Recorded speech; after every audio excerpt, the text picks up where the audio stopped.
Hello, and welcome to Happy Pace. I'm Elaine Sims, and my co-host Gretchen Brune will be joining shortly, along with today's guest, the man, the myth, the Mike Flynn. We asked him your questions and had a great discussion about his running experiences on and off the trail. Quick disclaimer, if you're thinking about taking up running or any activity, always consult your physician before beginning any exercise program.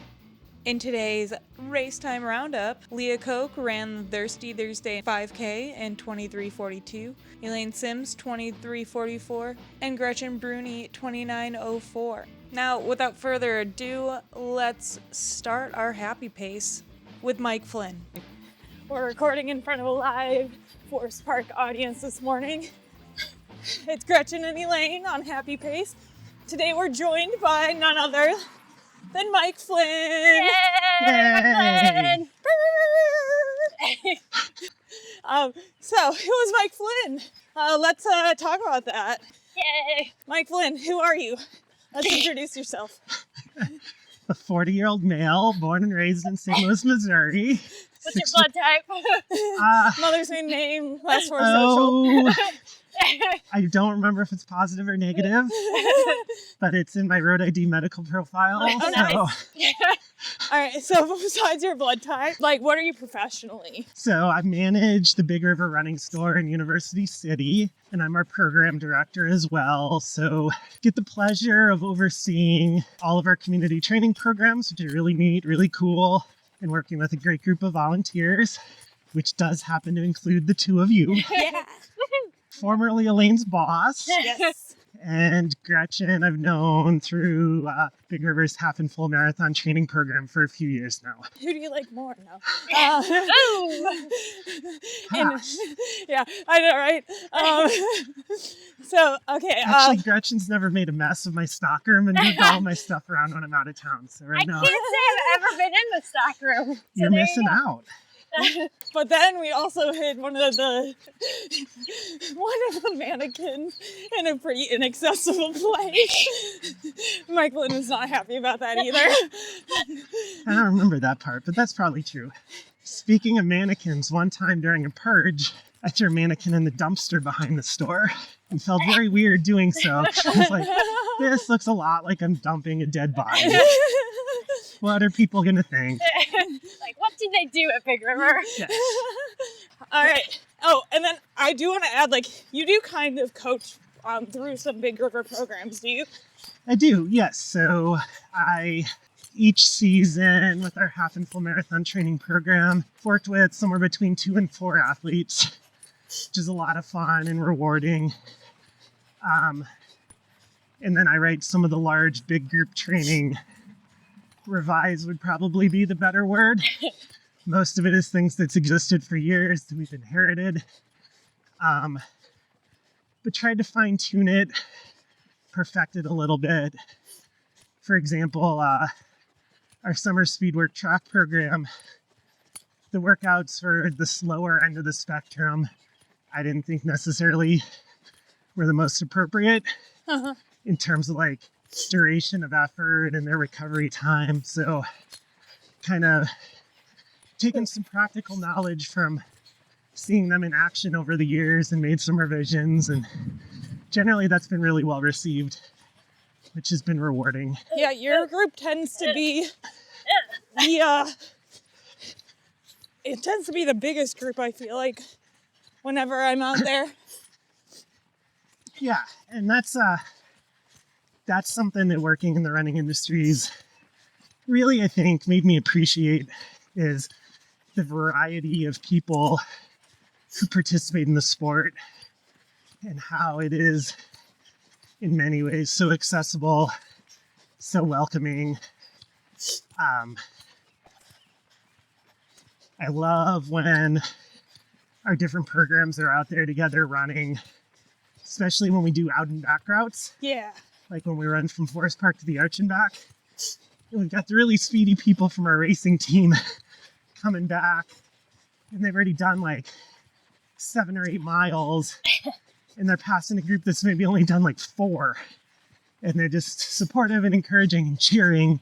And then when I get to read an end of season survey from someone in one of the slower groups who says how meaningful and valuable that is to them to feel like they're part of the team and they belong and they're welcomed by these more like elitist group of people. I would say elite, not elitist. Yes, no. Sorry. And I agree with you on that, Elaine. But I think often the perception is that, and unfortunately the reality that we hear more often than I'd like, is that some of the people at the back of the pack, rightly or wrongly, perceive a more elitist attitude from some other people. Or Gotcha. Yeah. when you look at some of what's going on, like especially with women in college, where they're told like, you weigh too much, you can't be a runner or whatever. Yeah, I agree with that. I mean, just recently, actually, a running friend was told by a much faster runner, like, how to prepare for long distance running. And I'm like, just because they're fast doesn't make them an expert on what you should be doing. Just very unsolicited advice too. Yeah, unsolicited as well. Here, I'm going to hand you this because I can't read in the dark. It is I can't pitch feel my black. hand. So, Mike Flynn, we brought you on specifically because you are such a prominent figure in the running community. You did win an award last year for your community efforts in the running community. What's the name of the award again? It was the Go St. Louis Founders Award for service to the community. Yeah. And we're really proud of that. We're really jazzed about that. A lot of people want to hear from you. I want to ask you questions. Gretchen, if you want to take it from here, since she has the light and I can't read in the pitch black. I mean, I know a lot of people want to hear how you got into ultra marathons, just in general, and then any like crazy story you have in ultra. Yeah. So how did I get into ultra running in the first place? It was definitely not something that I expected. Like I ran in high school and then I continued to run just for general health and fitness in college and such, but didn't run. Had never run a half marathon until the fall of 2016. And that came after my first marathon in the spring of 2016, which was supposed to be this one-time bucket list item that I would never do again. That hasn't proven to be the case. As far as first ultra, I grew up in scouting and we did a lot of hiking and backpacking. And one time we were hiking out at Greensfelder and Rockwoods Reservation on the Green Rock Trail. And it's got a lot of hills, some of which are steep, some of which used to be a lot steeper than they are now. They've done some erosion control.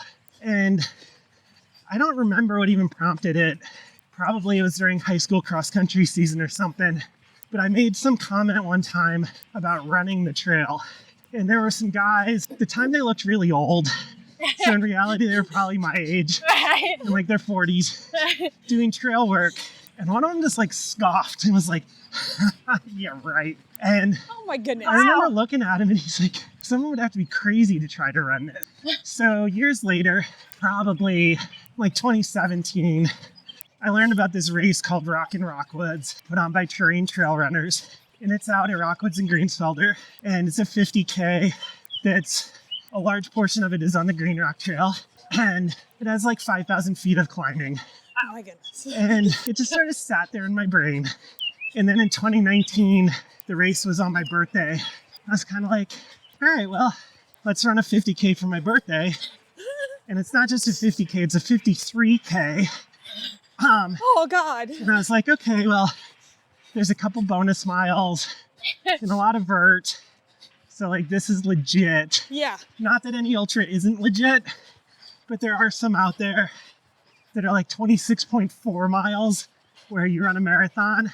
Oh, And then if you go like another quarter mile, yeah. you get an ultra badge Yeah. to put on your marathon medal. And I'm like, okay, technically, but that wouldn't personally sit well with me. Right. Yeah. I mean, I think kudos to the people who who do take that extra quarter mile. No, absolutely. Yeah. No, definitely not discounting that. And I would 100% run that extra quarter mile myself. Yeah.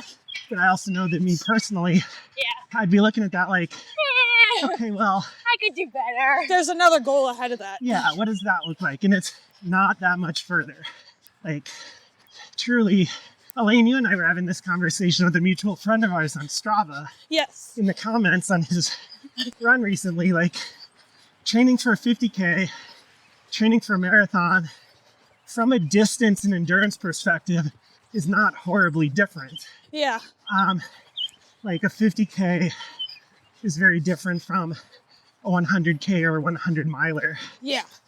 Anyway, long tangent. I'm good at that. I just throw the rest of the questions out. It's fine. One question, whole run. So, did this race. Again, kind of thought it might be a one and done 50K type of thing. And honestly, it kind of was. My friend Brendan, who I met through Big River, Brendan wanted to run a 50 miler. And so it didn't take much arm twisting. I agreed to do that with him. And we were signed up for the Tunnel Hill 50 miler in Southern Illinois in the fall, like November of 2020. So I did put a couple 50Ks on my 2020 race calendar as like tune-up training runs. Yeah. And then when COVID shut most road racing down, trail races were still happening because they're more naturally socially distanced. Yeah. Yeah. So I ended up running like 4 50Ks and a 50 miler in 2020 Wow. and kind of stuck. Yeah, when most people weren't racing in 2020, you were out there. Yeah, and it was fun. And the trails were quiet, which was nice. Like most of those races I did were less than 100 runners. And even Tunnel Hill, it's normally a pretty big, for a trail race, Yeah. reasonably large. Like the 100-mile world record's been set there. And they had to pare back the field. They did like a lottery drawing of registered participants. And Brendan and I kind of said, we were given the option, which was nice to the race directors, that we both wanted to do it or neither of us do it. Oh, that's so nice. And however it worked, either we both got drawn or one of us got drawn and the other one automatically got in. We both ended up doing it. Nice. That's perfect. Well, I'm still recovering from a 5K I did on Saturday. Same thing, right? Yeah. 5K, 50K. Yeah. Yeah, they both very similar sounding. In all honesty, like racing a 5K is not super high on my enjoyment list No. because that high intensity level, even for a much shorter period of time, It hurts. Yeah. The huffing and puffing, the lactate. Yeah. Yeah. It's totally different. Don't love that. Like No. Macklin Mile last summer, I probably felt more pre-race like fear of the distance and how much it was going to hurt than some much longer races. What was your time with the Macklin Mile again? 5:32. He crushed it. Yeah. I think you surprised a lot of people, Mike. I surprised myself. The goal was to break 6. I'd run 5:49 in the dog mile back in like 2017 maybe. So wanted to see if I could still break 6. There was some friendly competition going on with a coworker. And John Kearns. well, John didn't know that. But yeah, there were a couple people on the Big River Racing team that I was like, you know what? They always beat me. I wonder if I could beat them. They didn't know we were racing, but in my head we were racing. And I think we were all just excited to see how well everyone did. yes, a bunch of my staff ran it. A bunch of friends or running colleagues ran it. There are a lot of impressive performances out there. It's a fun morning. Yeah. While we're on the topic of racing, we had a question. What is your least favorite thing about racing? Yeah, all the pre-race stuff. So by that could be getting there and finding parking before parking gets really crowded and congested, making sure there's enough time to use the porta potties, or for ultra running, what gear do I actually need? What drop bag might I want to be able to access at different places along the course? You know, am I going to want to change shoes? When do I need a headlamp? Food? Like those planning aspects that, for me at least, especially if I'm traveling, can be a lot more stressful. And then the gun goes off and the race is started. It's like, okay, now it's just me and running. Yeah, that's the simple part. Yeah.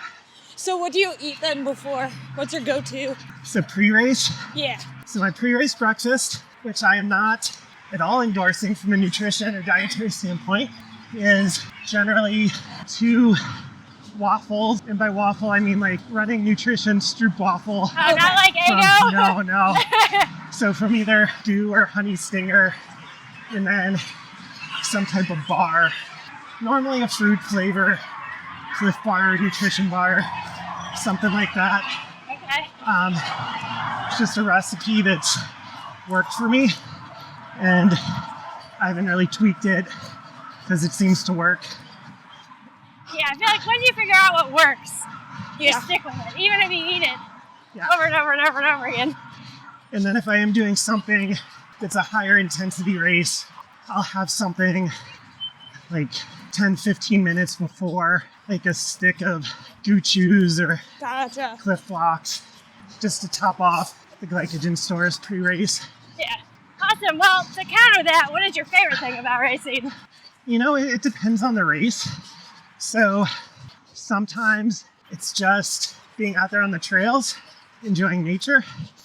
Other times it's experiencing a city I've not been to before by running a big race in it, experiencing the vibes from all the people and crowds out on course. And every now and then, maybe once, maybe twice a year, that competitive mindset that personally I don't unlock very often in my quote-unquote racing can be fun. When I was running Macklin and I was half a mile in and I was dying and we were on that little uphill part and Lucas, my coworker, was sitting there like right off my right hip, right behind me, and I was like, damn it, I really want to beat this kid. He's 18, I'm 39, it doesn't matter to me one bit. Like, no one's gonna judge me if I lose to someone less than half my age, but like, there's this competitive part of me that wants to win this, and I'm thinking, you know, as long as I can crest this hill in front of him, I think I'm the stronger downhill runner. And then going down and feeling like I don't have anything left, but then crossing Chippewa and you can see the finish. Like, nope, there is more. There's still something to tank.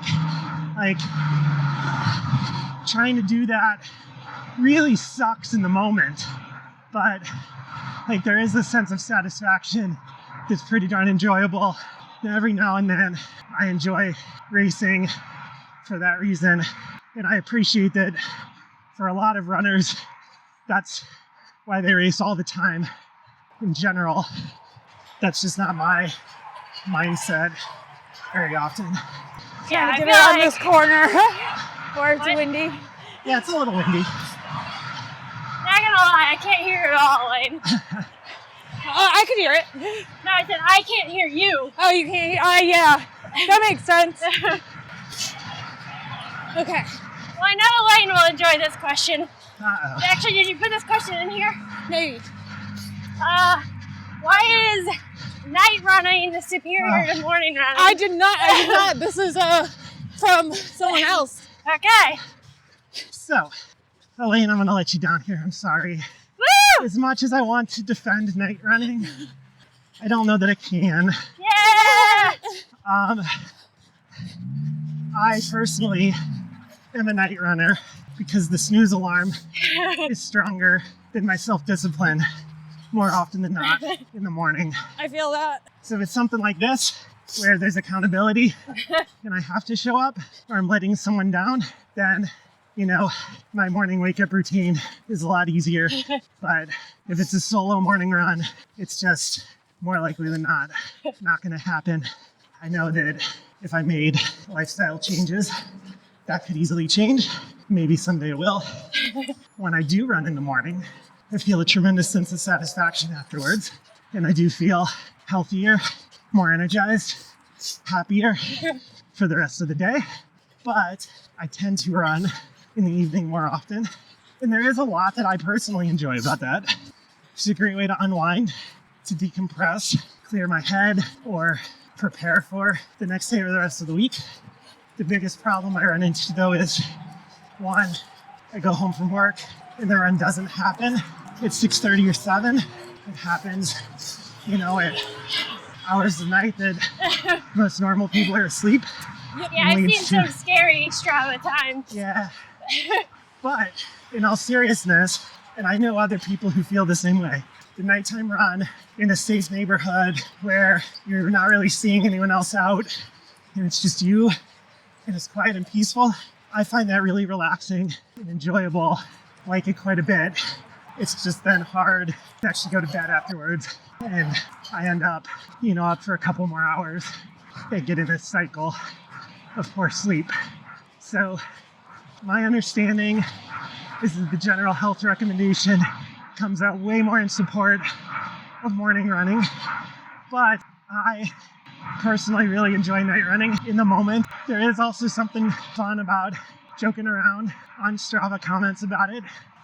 But then too, like when I am out there doing a long race, such as my last big trail race, I finished at 2:45 in the morning. Wow. And so I wasn't really fighting sleep or exhaustion or my biological clock. But late in that race, in those final 12 miles after midnight, after 11 p.m., it kind of felt natural to be moving in the dark late at night. Yeah. So there's an upside there. And here's my thing right now. I'm trying to transition to morning running. I know I should be a morning runner. I do like night running though. But at this point, this morning, I just start anxiously waking myself up throughout the entire night. So by the time I'm supposed to actually wake up, I'm exhausted from waking up and falling back asleep for about 5 hours. Yes, and that has been my experience. Okay. Whenever I've tried to make that transition, is that when I do start getting up in the morning, I'm exhausted and tired. And if I try to do a morning workout, the quality isn't very good. But if I do a similar workout at night, I tend to actually run better reps. Yeah. And there's a lot to be said there for getting the higher quality workout in. Recently, and this is probably going to be a somewhat controversial statement, especially with any coaches who are listening, but I didn't run a lot last year. I know. But I ran a mile PR, a half marathon PR, and a marathon PR. And there were a lot of weeks where it was in the evening, and I chose, I'm going to skip my run, and I'm going to sleep. And it worked out for me well, that lower volume training with some specificity and discipline in the workouts I was getting in versus constantly being tired and exhausted. So it's a balance. And that's one of the things about coaching, and one of the reasons that individualized coaching is highly preferable to group coaching, is that you're taking into account who you're working with in the time. So Elaine, you have your race coming up later this spring. Yep. If I were coaching you, transitioning to morning running would not be on my agenda. Okay. Because I'd say let's stick with her current framework, because this is only a short time away, and let's maximize what we can there. But if your race were closer to a year from now, we might have a serious conversation about sleep habits, recovery, time of day, and with a lot of people too, maybe other factors in their life, such as their work schedule, their spouse's schedule, Yeah. kids, limit when they can and can't do things. So it's a lot of factors. Yeah, it used to be my work schedule that kind of dictated a lot of my running times. But at this point, I'm just kind of stuck. Yeah, and that's a factor for me. I mean, our store opens at 10 a.m., so I can be up late and get up later than most people, and it works with my work schedule. When I've had jobs that start much earlier in the morning, I have had a more conventional sleep schedule. Which I think, Gretchen, brings you to a good question. What I was thinking, I was curious, is when you were younger, what did you want your job to be? Did you think Big River was the place? No, I didn't even know Big River existed. And it's honestly Big River was founded the year I graduated from college. Right. So I was actually working at the time, but I bought my running shoes from the running center in Rock Hill, which has been closed for many years now. When I was in high school and I was in Scouts, I thought a lot actually about wanting to manage a camping or outdoor store. So it is kind of funny how close to that I landed. Yeah. Holy crap. That is really close. And this was back before St. Louis had an REI, back when Alpine Shop was in Kirkwood, was in Webster. And there's a small store called Webster Outdoors that I used to shop at, or Backwoods out in Creve Coeur, neither of which is still there. That's really close to where you actually landed, though. That's cool. Yeah. And when I initially applied to Big River, it was actually to be a part-time supplement to an outdoor education job. I was working at the Wyman Center out in Eureka, and then became clear right away that full-time with advancement was going to be an opportunity. I was like, okay, let's explore this. Now, 6 years later, I'm, there getting to engage with the running community and now the hiking community through our unpaved trail program. Yeah. Which Elaine guides for. Super fun. Yeah. Highly recommend. Yes, indeed. We get lost in the woods. Starts on May 5th. Woo woo! That's coming up. The day after my 50K, so I will not be there. You excited for your 50K? Excited is a word. Nervous is probably more appropriate. Yeah. Is the fact you've run one before helpful or make it more intimidating?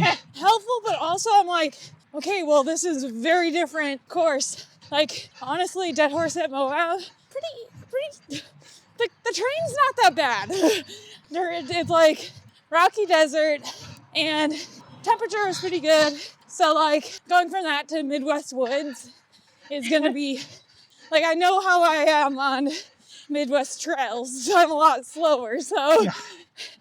I'm curious, because Dead Horse obviously was like 5,000 feet or whatever above sea level starting, and then had some vertical, but this will be it's different, and I'm nervous. And I'm like not really quite sticking to too many plans right now in terms of my training. It's not really going like actually following a training plan. So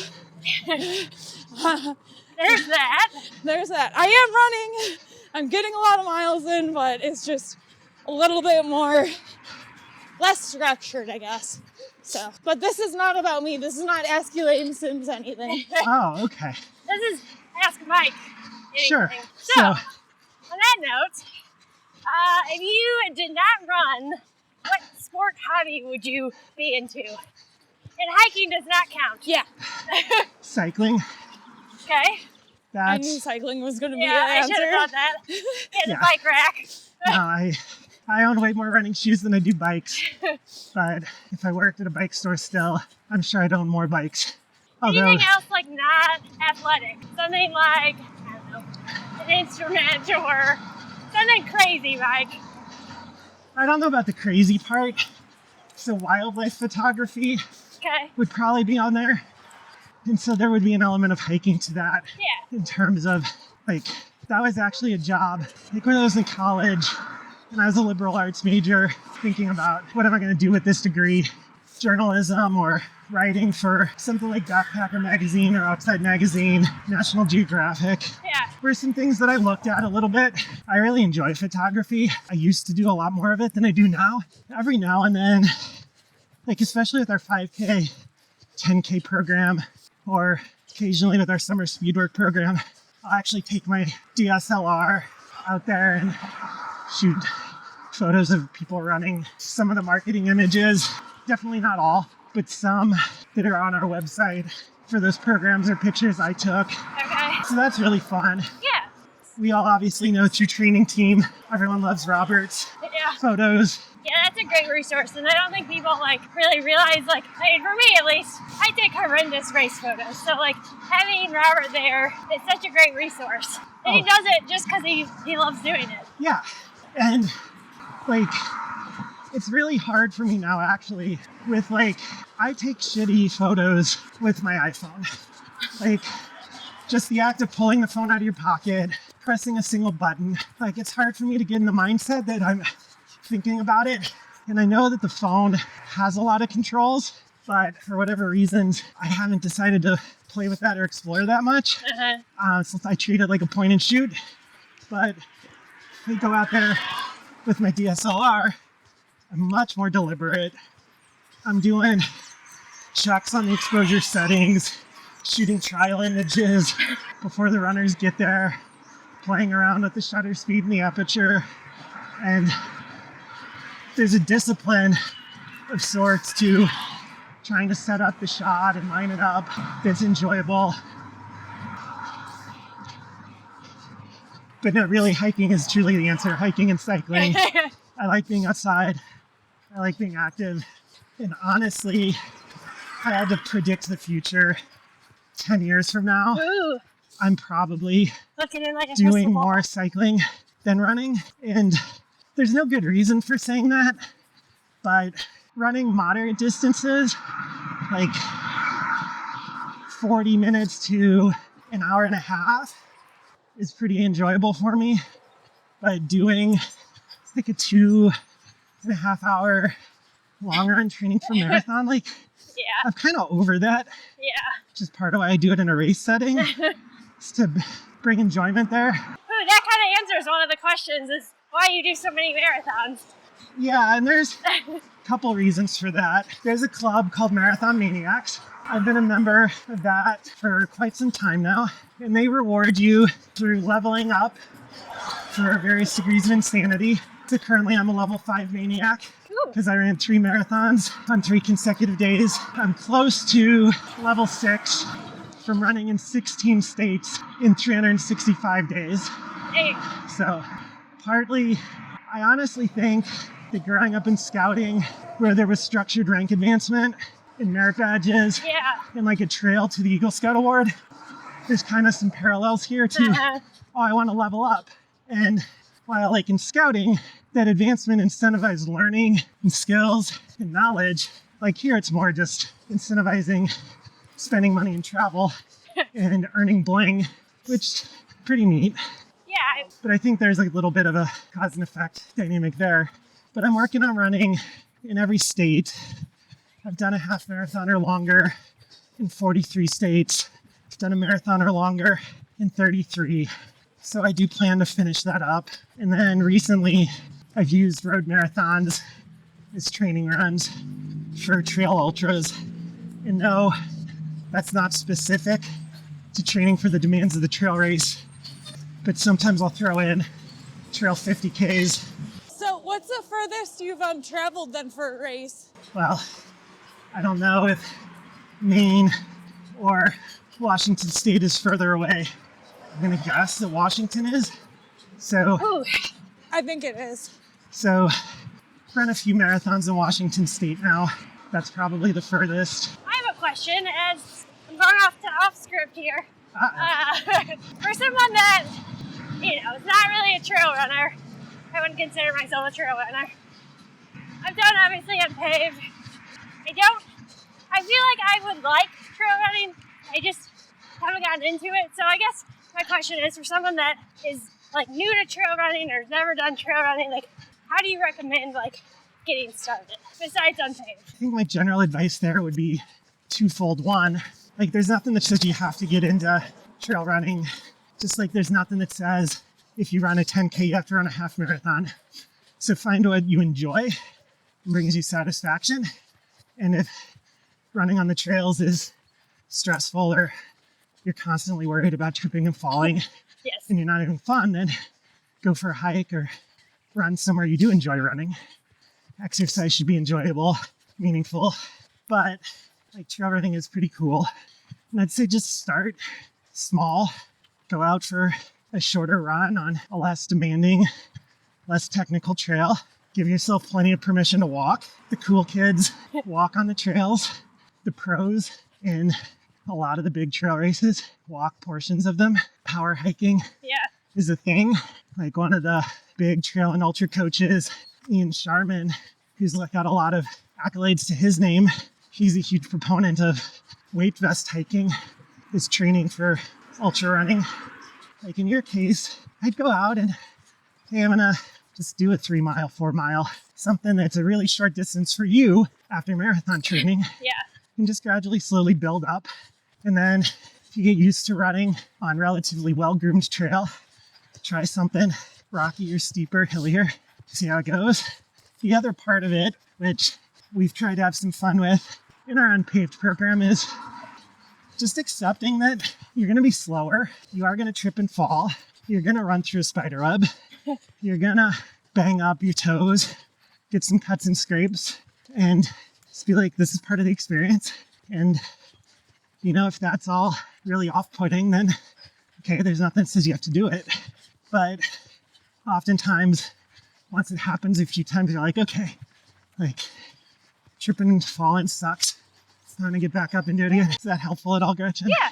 I mean, I think, like, for me, I've kind of reached the point where, you know, I've done 3 marathons now. I'm like, how else can I push my body besides getting faster? And I think that answer is going longer. And it's much easier to find long, 50K up races on the trail than on the road. Yes. And if you poll the ultra running crowd, it does tend to be a little more experienced people who have stopped hitting PRs, shorter distances, or who are more looking for just an experience. And Elaine kind of hit on this, but a 50K is not a 50K. A road half, full, 5K, 10K, sure, there could be a really flat race or a net downhill race or a hilly road race, but the diversity there is nowhere close to what you could find between a rails to trails 50K and something with, thousands of feet Right. of vert that you're mostly hiking, where the downhills are so steep that they're treacherous to run fast. And that's something that I enjoy, is that I don't feel this comparison between trail races the way you might on the roads. Yeah. Like course cutoffs for a marathon are normally I'd say 6.5 hours Yeah. are the most common. Sometimes it's faster, sometimes it's more generous. But I've done trail 50Ks with cutoffs from 8 hours to 13 hours Wow. because of the terrain and the course profile. Or similarly, switching from focusing on the 5K to the half marathon, it's like a mental break of, well, I'm burnt out on running far. Let's spend some time running fast, or vice versa. Yeah. Yeah, and 5Ks can be quite challenging, as we touched on earlier. Yeah, that is on my to-do list, though. I want to PR my 5K again sometime. Yeah, Laura realized last summer that I hadn't raced a 5K in, it was 5 years. So Yeah. that's where it all started. What would you say your favorite race distance is? Probably the half marathon. And I've been saying this for years, but I do think it's sincere. It is long enough that it is challenging, and there is a high sense of satisfaction in finishing it, but it doesn't take all day. It doesn't take months to train for. If I want to run a half marathon PR at this point, yeah, I'm gonna have to put in a lot of work, but I can get myself into decent half marathon shape in a reasonable amount of time without having to structure the rest of my life around training. Right. Whereas the marathon and on up, time management becomes more of a factor.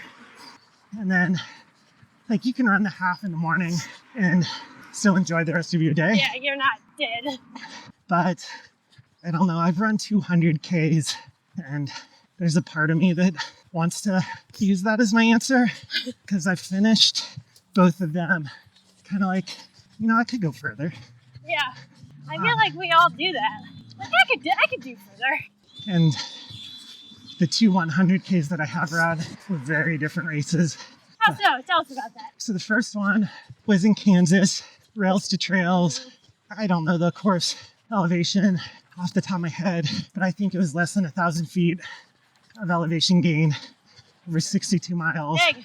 I ran it faster than I'd run my 50 mile prior to it.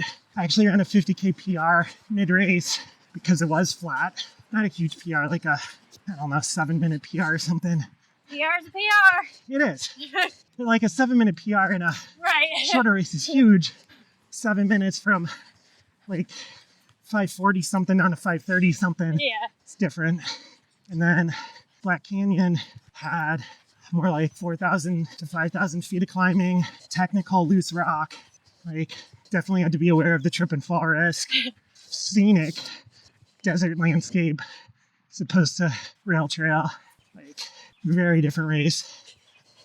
But you did something pretty awesome in that race, which was? So Black Canyon, I finished in time to get a lottery ticket for the Western States Endurance Run, which is like the big American trail race. It's the world's first 100-miler. It's one of the most well-known trail races in the world. It's a race that terrifies me because it's hot. I don't love running in the heat, but I plan to enter the lottery in November. I mean, you have to, right? I mean, I don't, but it's one of those things that, like, it's good and scary. Yeah. And, like, for a trail runner, it's kind of like Boston. Yeah. It's a lot of differences. Boston, there's a time standard. Western States Lottery, there's qualifying races that are all 100K or longer, and you have to run within certain times that vary based on the race course. Yeah, the odds of getting drawn in the lottery are a fraction of 1%. So, Oh, dang. Yeah, I just, I would put in for New York and Chicago. Yet to get in, yeah, but I saw And it yeah, was like, I still got in on Chicago. Yeah. But New York this year, there was like a 4% chance. So it's even less than that. So this is a simple question, but why are you so rad? I'd love to know who asked that. I would not consider myself rad. I don't even know that I know what that word means. That's how old and ancient I am. Well, I feel like that's a word that's like too old for me. I do. I feel like it's something that was used when I was a teenager, Right? but I wasn't cool enough to know what it meant when I was a teenager. I think it means awesome, cool. Well, Was this an Owen question? It was seedy. Oh, okay. well, Can you in hear that case, Can CD, you it's hear her because, say that now? it's because I used to own a Dutch bunny named Abby, and Abby was my little black and white sweetheart. CD has pet rabbits. No, but in all seriousness, you do great things for the St. Louis running community, and I think it's greatly appreciated by lots of people. I mean, No. for instance, I started my job last year, and like the first person I met who was already a runner went, "Do you know Mike Flynn?" Oh my God, I saw him talk once over COVID on a Zoom call, and it was so cool. That's the type of impact that 3 years later, everyone still knows who you are. Yeah, that's kind of something that I think's still hard for me to wrap my mind around. Go ahead. We still running, or is this cool down walk time? We can do it. Whatever you want. I'm good with a cool down walk, Okay, cool. Works for me. especially because we're going into the wind now. Yeah.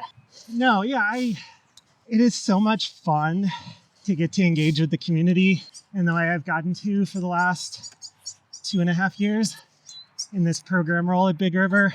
It was a nice change of pace after working retail through the pandemic, which I fully understand and appreciate that my pandemic work experience was a cakewalk compared to a lot of other people's pandemic work experience, Sure. but it was still an experience. Yeah. After selling shoes for whatever it was at the time, like 3.5 years, getting to shake things up and engage in a much broader way with a lot more people and impact their training and racing and goal setting. Super rewarding. And we have a fantastic set of volunteers who do a lot. And each year, like the last 2 years, we've done kind of a volunteer appreciation event. And when I make the invite list for that, I was like, wow, we have more volunteers than I would guess if you asked me how many there were. How many are there? I forget. It's like 60 or 70 Wow. across our programs. Whereas my gut reaction would have been more like 30, 35. Yeah. And, I know that's a stupid answer because we have roughly 20 training team pacers. it's a lot of fun to get to engage with the community, and glad that people find it helpful and informative. This one? Yeah. Do you believe in ghosts? Yes, Yes, you do? I do. Okay. Is it only because I proved it to you? When we were talking about how I said that there were ghosts in the basement, you said there's no ghosts in the basement. I was like, there are bird ghosts in the basement, and you're like, I guess there are bird ghosts in the real basement. ghosts. Well, there's real birds in the basement, and Birds and ghosts? And unfortunately, bird ghosts. Bird ghosts. there Woo. probably are, because there's some birds that have tragically died in a chimney haven't that made it. attaches to our basement. Every spring, they nest in a chimney that we don't actually know where it comes out of the stockroom. Our stockroom's in the basement. But there were a couple instances years ago where there were birds flying around the store. People were like, where did these birds come from? How did they get into the store? And then we heard chirping one time, and behind a boiler unit that services the upstairs offices above our store, there's a chimney, and there's just this bird nest. So that's now covered up with a grate to prevent the birds from coming into the store. But when it rains really heavily in the spring, sometimes that chimney floods and the birds meet with tragedy. You can cut all that out if it's too morbid for the podcast. Yeah, there probably are bird ghosts in the U-City stockroom. Do you want to take a gander at who asked that? I have no idea. Drew Mueller. Drew, well, that's better than the other question I heard Drew ask, which is to rate all of my Big River coworkers from favorite to least favorite. Have you always believed in ghosts? I honestly don't know that that's something I've put a ton of thought into over the years, but I'm hung up on it now. the scout camp that I worked at for a few summers down near Farmington, Missouri, SFRF Scout Ranch, it's actually been on Unsolved Mysteries. Ooh. Has it been on Ghost Hunters? I don't Or know. Ghost Adventures? I don't know. Two different shows. There's some stuff that experienced down there that's kind of like, okay, there's probably ghosts Yeah. or some supernatural force and effect. Plus, that's kind of fun to believe in ghosts. Yeah. I can't prove that they exist, but I also can't prove they don't exist. So, What other questions do we have for Mike Flynn? Drew, I miss you. Oh, I'm keeping that in. Drew and Scott hired me when I started at Big River, and they've both moved on. Definitely still friends of the store. Are you currently training for anything?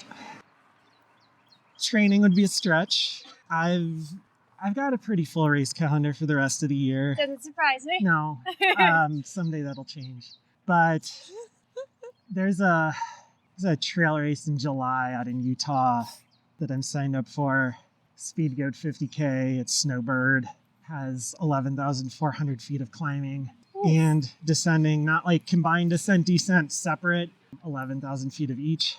Oof. And that's a lot. That sounds painful. So that there will be training involved for that, because there needs to be. Yeah. But that's probably the next thing that I view as an A race or a goal race. What was the fully downhill one that you did? A fully downhill marathon? So I've done 3. Have you done Quivering Quad? Yeah, I did Quivering Quad. That Okay. was my second 50K. Okay. I don't know if they still do a 50K for that race. But downhill marathons, the first one was Revel Rockies, which dropped 5,000 feet and started over 10,000 outside Denver. That's the worst I've ever felt after a race. Yeah. Was I working for you at that point?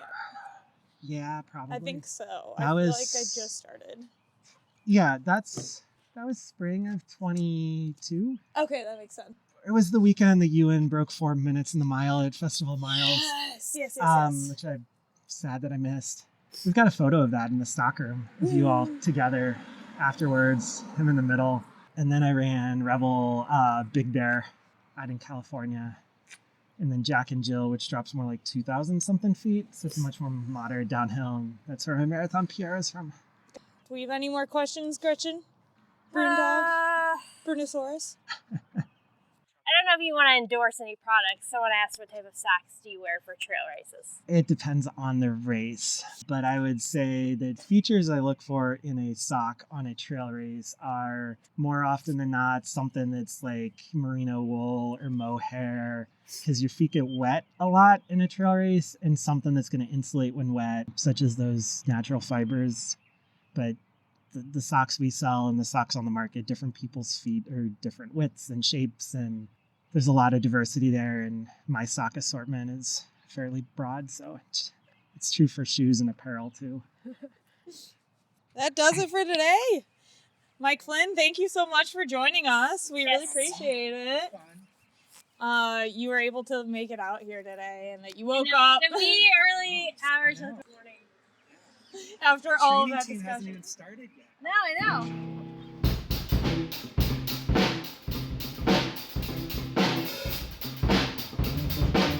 That's it for this episode of Happy Pace.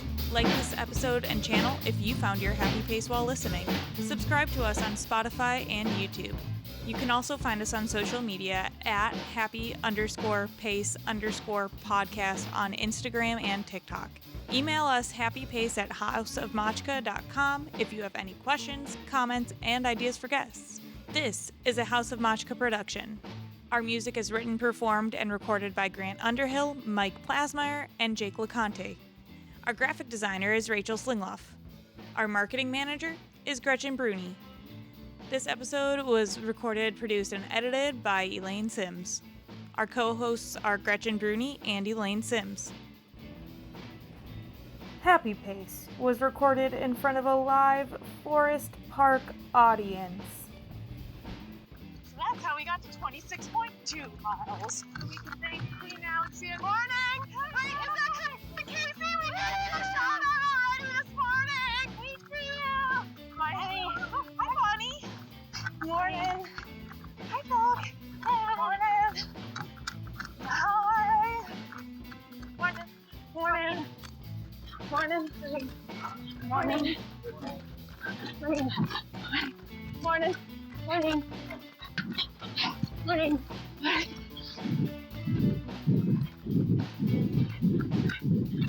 Hey, Drew. I wonder if that's Drew. Morning. Oh, hey, Kim. It's great. I knew someone that I ran past. Morning. Morning. Morning. Morning. Good job. I'm sorry. Morning. Morning. Morning. Morning. Morning. Morning. Morning. Morning. Morning. Morning. Morning. Morning. Morning. Also really need to go to the bathroom. Morning. Morning. Morning. Morning. Morning. Morning. And morning. Morning. It is Betty. Morning. Morning. It's time to get back up and do it Morning. again. Hey, guys. Hey, Luke. Some of the Big River Racing team. It was perfect. That was perfect. Morning. Bye. Morning. Morning. Oh, Yeah. hey, Rita. Do you want to be on Morning. the podcast? We're recording right now. Elaine is recruiting her next podcast guest. Yeah. It's a good thing I'm smiling.